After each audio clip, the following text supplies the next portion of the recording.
Hey guys, Brooke Whipple here. Welcome to my channel. Today I want to talk about a very controversial topic. That's right, knives. And my favorite knives, and why I think there's only 3 that you really need. Stay tuned. Alright guys, here it is. These are my picks for the only knives you'll ever need. Well, maybe not ever. Hey, check out my earrings. Cool. I forgot I had these, so I put these in today. My salmon earrings, which brings me to my first favorite knife. Yeah, I know. The Ulu. That's right, the Ulu. This is one of my favorite knives of all time. Now, Dave made me this knife. This is actually the second one I've had in my life. I lost the first one just recently. I don't know what happened to it. Between us spending time here in Michigan and we live in Alaska as well, it got lost in the mix and I can't find it. So for Christmas, I said, honey, please make me a new Ulu. And so he did. Check that out. That's so cool.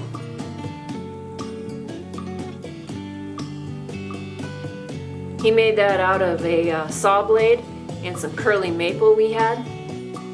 But these things are so handy. And what they're traditionally used for, cutting up salmon. This has been used by Native Alaskans forever. This is the go-to tool. This is how you clean your fish, strip them out to be hung and dried. This is an awesome tool. I use this in the kitchen all the time. And not only is it good in the kitchen, it's good in the field. It's good for skinning, it's good for cutting. What I love about it is it just fits in your hand. And it's just so comfortable to use. I just absolutely love this knife. And although maybe some of you might not call it a knife, it is definitely a knife. I am so happy to have one of these back in my life. Alright, the other special thing I want to show you, my other favorite type of knife is a knife just like this. And in fact, this is the knife I took with me on Alone Season 4.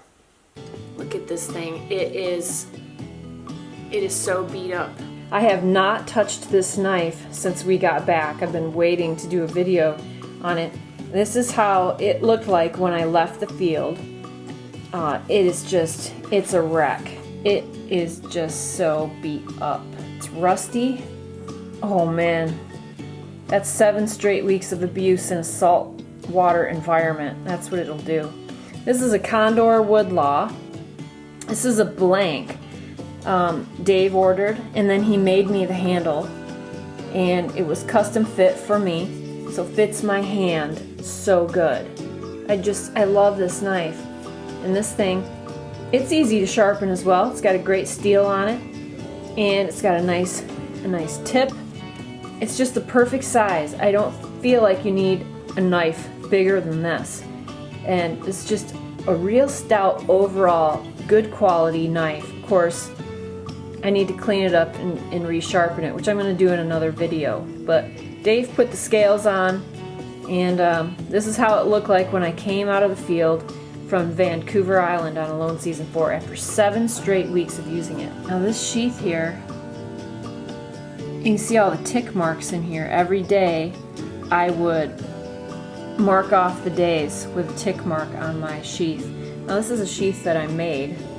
I made this before we left, and while we were out there, my tip ended up coming out and cutting the end of the leather. So I had to stuff in this piece of wood here at the bottom so it wouldn't cut me. But I hand stitched this sheath and made this sheath to fit this knife because, you know, it was obviously Dave made this for me, so it didn't come with a sheath. So the sheath did okay, except for the bottom. So this knife has a lot of sentimental value to me. Now, in my past, I've had other knives that have been my favorites that I've lost. I seem to lose knives really easy. And this is definitely one I want to hang on to for a long time.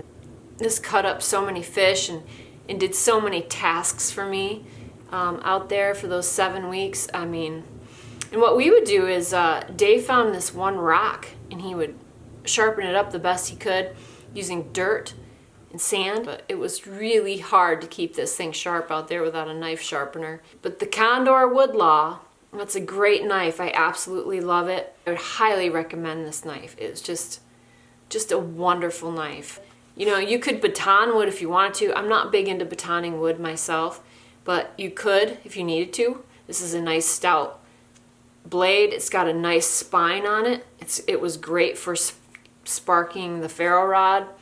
I just love this knife. It just fits my hand so good. You know, like I said, this is a handle, the scales that Dave put on for me, and those are 16 penny nails peened on there to hold it together, which is pretty cool. He did a great job with the custom handle there. And so that's number 2. So you got the ulu and you got the knife, right? What's my third choice? My third choice is my Leatherman. I've had this Leatherman for over 20 years. It's amazing I have not lost it. This is the Leatherman PS2, and it's just one of the more simple Leathermans that they make. This was an old style.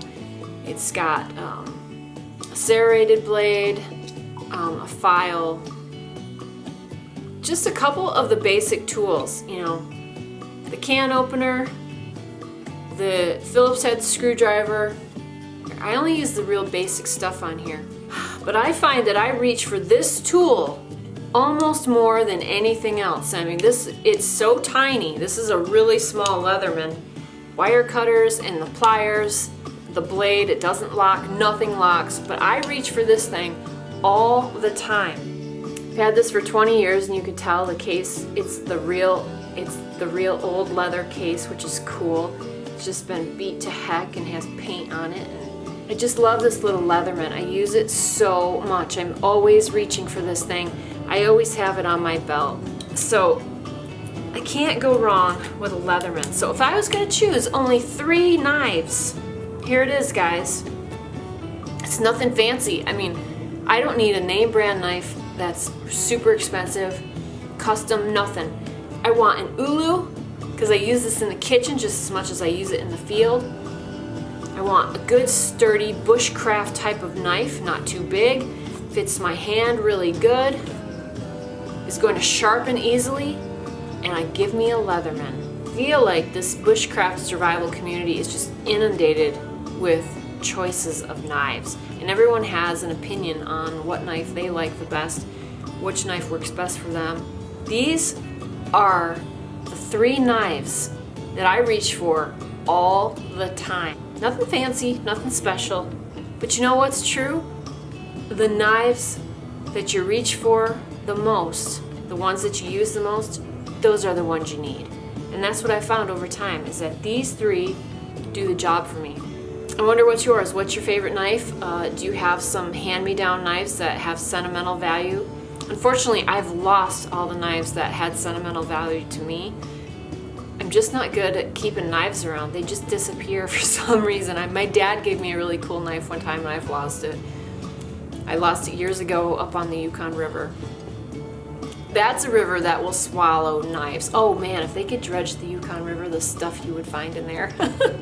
That's gonna do it for me, guys. This is Girl in the Woods. I hope you liked this video. If you did, give it a thumbs up. I'd love to have you subscribe. If this is your first time here, hit that button. This is Girl in the Woods.